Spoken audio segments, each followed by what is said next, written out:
இப்ப 12 ராசிகள்ல super duper hit ராசிகள் இந்த ஆண்டு ஜாக்பாட் அப்படின்னு சொன்னோம்னா ரிஷபம், துலாம், மகரம் இந்த ராசிகளை அடுத்த ஒரு 2-3 வருஷத்துக்கு தொட்டுக்க முடியாது. பிச்சு பெடல் எடுக்கிறாங்க. சரி, ஓரளவுக்கு கவனமாக இருக்க வேண்டும், உண்மையிலேயே ரொம்பவே கவனமாக இருக்கணும் அப்படின்னு எடுத்துட்டோம்னா சிம்மம் அண்ட் மீனம். சிம்ம ராசிக்கு அஷ்டம சனி, மீன ராசிக்கு ஜென்ம சனி. எவன் ஒருவன் சிம்ம ராசியில் தர்மத்தை கடைபிடிக்கிறானோ, ஒழுக்கத்தை கடைபிடிக்கிறானோ, எளிமையை கடைபிடிக்கிறானோ, கடமையை தவறாமல் செய்கிறானோ அவனை சனி பகவான் சல்யூட் அடிச்சுட்டு. அப்புறம் தயவு செய்து இது மூலியமா லவ் பண்றவங்க எங்களை ஜாதகம் பார்க்க வராதீங்க. காரணம் என்னன்னா, நீங்க லவ் பண்ணிட்டீங்க. 2026 ஆங்கில புத்தாண்டை வரவேற்கிறதுக்கு நம்ம எல்லாருமே தயாராகிட்டு இருக்கோம். இந்த புத்தாண்டுல 12 ராசிகளுக்கான பலன்கள் எப்படி இருக்க போகுதுன்றத நம்ம எல்லாருக்குமே தெரிஞ்ச ஜோதிடர் கலாநிதி சுபாஷ் பாலகிருஷ்ணன் நம்ம அரங்கத்துக்கு வந்திருக்காரு. வணக்கம் சார். வணக்கம். இப்போ இந்த 2026ல் வந்து ஆரோக்கியம் வந்து எல்லாத்துக்கும் எப்படி இருக்கும் சார்? அதாவது 2026ன்னு இல்லை, பொதுவாகவே நம்முடைய வாழ்வியல் முறைகள் மாறி இருக்கு. இப்போ நீங்கள் 30 வருஷத்துக்கு முன்னாடி பார்த்தீங்கன்னா 8 மணிக்கு ஊர் அடங்கிடும். அந்த நியூஸ் ஒன்று போடுவாங்க தூர்தர்ஷனில், அதை பார்த்த உடனே மொத்த ஊரும் ஆஃப் ஆகிடும். ஒளிய மொழியும் அந்த வெள்ளிக்கிழமை அரை மணி நேரம் டிவி பார்ப்பாங்க. வயசானவங்கெல்லாம் 8லேருந்து 8:30 மணி வரைக்கும் சோபனா ரவி நியூஸ் படிக்கிறத பார்ப்பாங்க. அதோட க்ளோஸ் பண்ணிடுவாங்க. 7:30 மணிக்கே அதை ஆரம்பிச்சிடும். 8 மணிக்கு முடிஞ்சிடும் நியூஸ். 8 மணிக்கு சாப்பிட்டுட்டு 8:30 மணிக்கு தூங்கிடுவாங்க. 9 மணிக்கு நீங்கள் கண் முடிச்சிருக்கீங்கனாலே நீங்கள் அபூர்வமான பிறவின்னு அந்த காலத்தில். இன்றைக்கி 9 மணிக்கு தான் தொடங்குது வாழ்க்கையே. 2 மணிக்கு போய் கண்டதை வந்து இந்த ஃபாஸ்ட் ஃபுட்ஸ், துரித உணவுகள் கடையில் போய் சாப்பிட்றீங்க. தெரிஞ்சே, அங்கெல்லாம் சுத்தமாக இல்லைன்னு தெரிஞ்சே, டேஸ்ட்டு அது நல்லா இருக்குது, அதில் என்னென்ன கலந்துருக்குன்னு தெரியாமல் அது என்ஜாய்மெண்ட்டுக்காக பல பேர் சாப்பிட்றாங்க. இது தற்சமயம் இளைஞர்களுக்கு ஒரு இதுவாக இருக்கலாம், ஆனால் விழிப்புணர்வுக்கான வீடியோ இது. எப்படின்னா, ஒரு 35 வயசுக்கு மேலே உங்களுடைய வாழ்க்கையை இந்த நாட்கள் நீங்கள் செய்த தவறு என்பது புரட்டி போடும். நீங்கள் வாழ ஆசைப்படும் பொழுது உங்களுடைய சேமிப்புகள் 15 ஆண்டு கால உழைப்பு, 20 ஆண்டு கால உழைப்பு வெறும் 20 நாளில் ஆஸ்பத்திரியில் வாங்கிடுவாங்க. அதோட வலியும் பேக்கேஜ் ஆஃபர். உங்களை நம்பி இருக்கக்கூடிய பெண்டாட்டி குழந்தைகள் எல்லாம் அவங்களுடைய நிலைமை என்ன? அது குடிப்பழக்கமாக இருக்கட்டும் அல்லது இந்த துரித உணவு பழக்கமாக இருக்கட்டும், இதையெல்லாம் செய்யும் பொழுது ஆனந்தம் இருக்கும். அதற்கு பின் விளைவுகள், நீங்கள் ஒரு தடவை மருத்துவமனைக்கு போய் அங்கே பாதிக்கப்பட்டவங்களை பார்த்தோம்னு சொன்னால் இந்த மாதிரி விஷயங்களை செய்ய மாட்டோம். என்றைக்கோ ஒரு நாள் சாப்பிடுவது என்பது தவறல்ல. ஆனால் தினசரி பல பேர் இந்த பழக்கத்தை கொண்டிருக்காங்க. சரியான நேரத்தில் உணவு என்பதை பின்பற்றுவதில்லை. ஆரோக்கியம், தூக்கம் என்பதை பின்பற்றுவது, ரெண்டும் ரொம்ப முக்கியம். உணவு, தூக்கம் சரியான நேரத்தில் டெய்லி கன்சிஸ்டண்ட்டாக இருக்கணும். அது இல்லை, என்னவோ ராக்கெட் விடுறாப்பில் நினச்சிட்டு சிந்திக்கிறாங்க 11 மணிக்கு மேலே. அதனால் ஒரு பிரயோஜனம் இல்லை. இதனால் பொதுவாக வாழ்க்கை முறையே மாற வேண்டும். 2026 பல சிக்கல்கள் வரக்கூடிய வாய்ப்புகள் இருக்குது. ஆரோக்கியம் சார்ந்த புது புது வியாதிகள் வரக்கூடிய வாய்ப்புகள் இருந்தாலும், நான் ஏற்கனவே சொன்னபடி மருத்துவ கண்டுபிடிப்புகள் இன்னும் அடுத்த ஸ்டேஜுக்கு போகக்கூடிய காரணங்கள் இருக்கிறதுனால பயம் என்பது தேவையில்லை. சார், இந்த 2026 வந்து நம்ம அரசியலில் வந்து ரொம்ப முக்கியமான வருஷம்னே சொல்லலாம். ஸோ நம்மளை ஆள போகிறது யார், அதை பற்றி சொல்லுங்கள். ஒரு தமிழன் தான். அதாவது தமிழன் நம்மை ஆள வேண்டும், அதில் மாற்று கருத்து இல்லை. அதை விட முக்கியமான விஷயம், நல்லவன் நம்மை ஆள வேண்டும். வெறும் தமிழன்னா இதுதான் என் தகுதி, நான் என்ன அட்டூழியம் வேணாம் பண்ணுவேன், ஆனால் நான் தமிழன் அதனால் உன்னை நான் ஆளுவேன் அப்படின்னு சொன்னால் அது தகுதியாக இருக்க முடியாது. ஸோ ஆளுகின்ற தகுதி யாருக்குன்னா, நல்ல மனசு, நல்ல வல்லவனும் நல்லவனும் யாரோ, இந்த 2 காம்பினேஷன் சேர்ந்த ஒரு மனிதர் தான் ஆள வேண்டும்.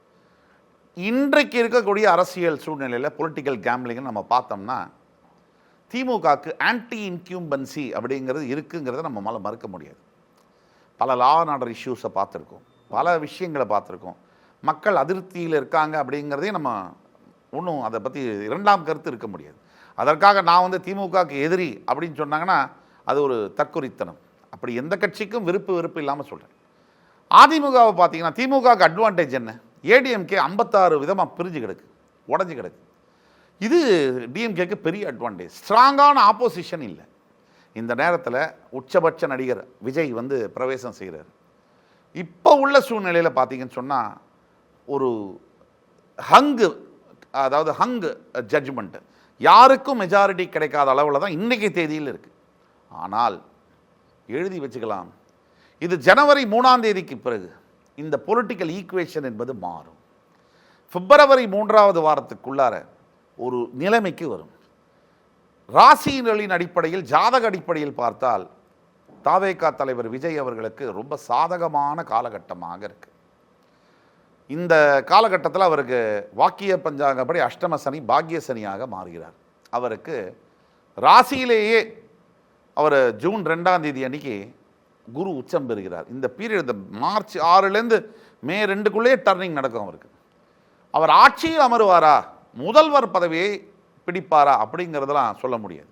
ஆனால் ஒன்றை சொல்ல முடியும், அவர் இல்லாமல் இந்த தமிழக தேர்தல் 2026 என்பது நகராது. அவருடைய தாக்குதல், அவருடைய ஆதிக்கம் என்பது நிறைந்த தேர்தலாக இந்த தேர்தல் இருக்கும். இன்னும் பல பேர் அவருடன் சேரவிருக்கிறார்கள். பல அந்த ஈக்குவேஷன் கணக்குகள்லாம் பொலிட்டிக்கல் கால்குலேஷன்ஸ் எல்லாம் மாறப்போகுது. கடைசியாக நம்ம பிப்ரவரி 3வது வாரம் ஒரு பேட்டி எடுத்தோம்னா சரியாக இருக்கும்.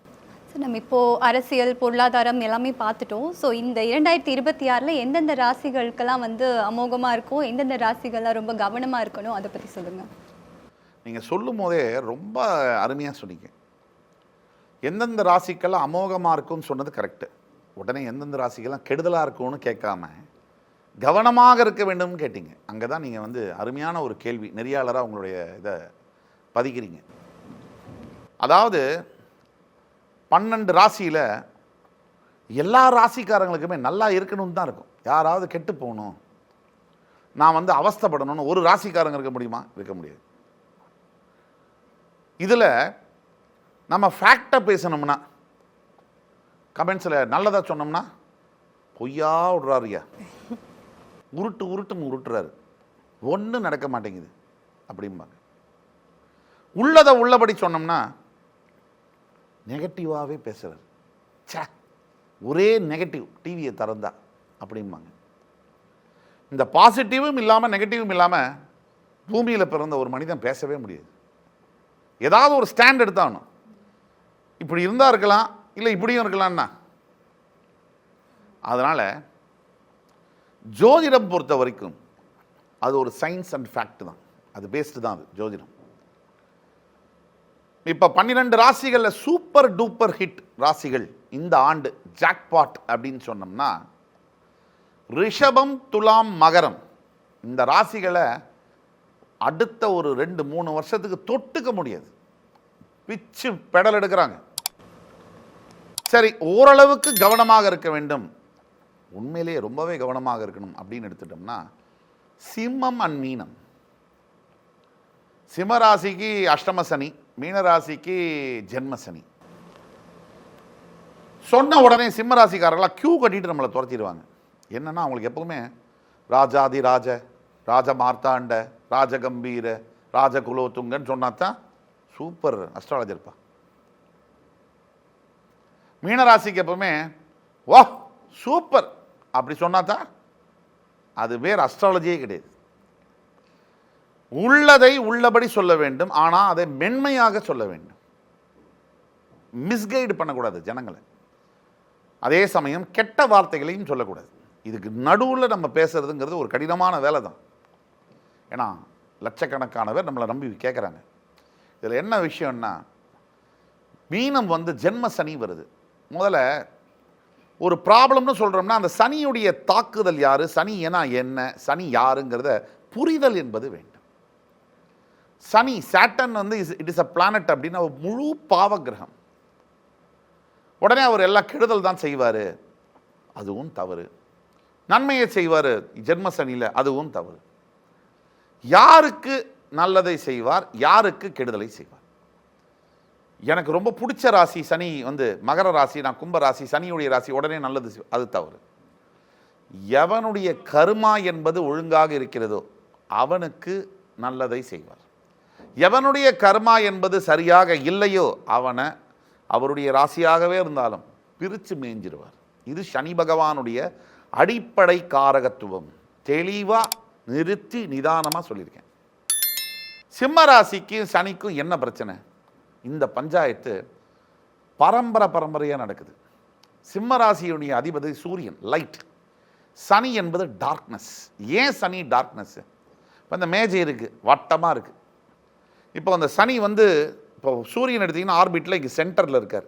அது சுற்றி வளையமாக 7வது வளையத்தில் சனி இருக்கார். இவ்வளவு தான் டிஃப்ரென்ஸ். டார்ச் எடுத்து பக்கத்தில் இருக்கிறவங்களுடைய முகத்தில் அடித்தா பளிச்சுன்னு தெரியும். 1 கிலோமீட்டர் இருக்கிறவங்க இருந்தால் அவங்களுக்கு அந்த விளக்கு ரீச் ஆகாது, வெளிச்சம். இவ்வளவு தான் சனிக்கும் சூரியனுக்குமான சம்பந்தம். புராண கதையின் அடிப்படையில் சூரியனுக்கும் சனிக்கும் ஏன் ஆகாதுன்னா, சூரியனுடைய புத்திரனே சனி. சாயாதேவிக்கும் சூரியனுக்கும் பிறந்த புத்திரனான சனி பகவான் தர்மத்தின் தலைவன். தன்னுடைய அப்பா தன்னுடைய அம்மாவின் அனுமதி இல்லாமல் அவளை கர்ப்பம் தரிக்க வச்சு விட்டார் அப்படின்ற காரணத்துக்காக ஒரு பார்வை பிறந்த உடனே பார்க்கிறார். அந்த பார்வையினுடைய தாக்கம் சூரியனுடைய உடம்பு முழுவதும் குறுப்புண்கள் உருவாகிறது. இந்த என் மகன் என்னையே எதிர்க்கிறானா, நான் 2-1 பார்க்குறேன்னு சூரியன் இறங்குறார். நீ எவனா இருந்தாலும் சரி, ஒழுங்கா இருக்கியா, நான் உனக்கு ஒழுங்கா இருக்கேன். நீ அப்பனா இருந்தாலும் தப்பா இருக்கியா, நான் உன்னை விடமாட்டேன். இதுதான் சனியுடைய ஸ்டாண்ட். இதுதான் லைட்டுக்கும் டார்க்குக்குமான போராட்டம். Dark versus light. அதனால மேஷத்தில் சூரியன் உச்சம் பெற்று சனி நீச்சம் பெறுகிறார். துலாத்தில் சனி உச்சம் பெற்று சூரியன் நீச்சம் மாறார். இதனால சிம்ம ராசிக்கு சூரியனுடைய வீடுங்கிறதுனால கொஞ்சம் எக்ஸ்ட்ரா எஃபர்ட் போடுவார் சனி அடிக்கிறதுல. ஆனால் யாருக்கு போட மாட்டார்னா, எவன் ஒருவன் சிம்ம ராசியில் தர்மத்தை கடைபிடிக்கிறானோ, ஒழுக்கத்தை கடைபிடிக்கிறானோ, எளிமையை கடைபிடிக்கிறானோ, கடமையை தவறாமல் செய்கிறானோ, அவனை சனி பகவான் சல்யூட் அடிச்சுட்டு போயிடுவார். நான் சிம்ம ராசி, நான் யார் தருமா, இவர் என்ன ஜோசியர் சொல்றது? பல பேர் அந்த ஜாதகத்தை எப்போ தூக்கிட்டு வராங்க, ஒன்று அட்டி மேலே அட்டி, ஒரே பிரச்சனை. சார் என் ஜாதகத்தை பாருங்கள் சார். ஏன்னா லாஜிக்கலாக அவனால் கனெக்ட் பண்ண முடியல. கல்யாணத்தை பண்ணிட்டதுக்கு அப்புறமா, கல்யாணம் பண்ணுறதுக்கு ஜாதகம் கொண்டு வந்தார். கல்யாணத்தை பண்ணதுக்கப்புறம் 3000 பேர் வராங்க ஜாதகத்தை எடுத்துகிட்டு. கல்யாணத்துக்கு முன்னாடி இருந்ததோடு இப்போ தான் சார் பயங்கரமாக இருக்குது, எப்படியாவது சொல்லுங்கள் அப்படின்னா, இதை கல்யாணத்துக்கு முன்னாடியே சொல்கிறோம். ஜாதக பொருத்தம் பார்த்து பண்ண அன்றைக்கி இந்த வடிவேல் கோவை சரளாவை பார்த்துன்னு அலறுவார். அந்த மாதிரி போய் கல்யாணம் பண்ணியாச்சு. பின்னாடி கல்யாணம் பண்ண அப்புறம் குத்துதே குடையுதே என்ன? அதுக்கு தான் முதலே சொல்கிறோம், ஜாதகம் பார்த்து பண்ணுங்கன்னு. அப்புறம் தயவுசெய்து இது மூலிமா லவ் பண்ணுறவங்க எங்களை ஜாதகம் பார்க்க வராதிங்க. காரணம் என்னென்னா, நீங்கள் லவ் பண்ணிட்டீங்க, பிறகு அதில் என்ன பொருத்த வேண்டியிருக்கு? லவ் பண்ணியாச்சு, அதில் என்ன பொருத்த வேண்டியிருக்கு? அது தேவையில்லை. அது மாதிரி ஒட்டு மொத்தத்தில் மீனம் சிம்ம ராசி என்பவர்கள் ஜாக்கிரதையாக இருக்க வேண்டும். ஈஸ்வர பெருமானை வணங்கி தான தர்ம காரியங்களை செய்யும் பொழுது அவர்களுடைய வாழ்க்கையில் எந்த ஒரு பிரச்சனையும் வராது. இது கடவுளின் வாக்கு. ஸோ இது வரைக்கும் பார்த்ததில் நம்ம நேர்களுக்கு இருக்க பல சந்தேகங்கள்லாம் தேர்ந்திருக்கும். ரொம்பவே விரிவாக சொன்னதுக்கு ரொம்ப நன்றி சார். அதாவது ஆங்கில புத்தாண்டு 2026 பக்தி இன்ஃபோ தமிழ் நெஞ்சங்கள், அனைத்து உலகமெங்கிலும் இருக்கக்கூடிய பக்தி இன்ஃபோ தமிழ் சேனலுடைய ஆதரவாளர்கள் அனைவருக்கும் என்னுடைய மனமார்ந்த நன்றிகளும் வாழ்த்துக்களும். அனைத்து அன்பு தமிழ் உள்ளங்களுக்கும் என்னுடைய சிரம் தாழ்ந்த ஆங்கில நல் புத்தாண்டு வாழ்த்துக்களும் வணக்கங்களும்.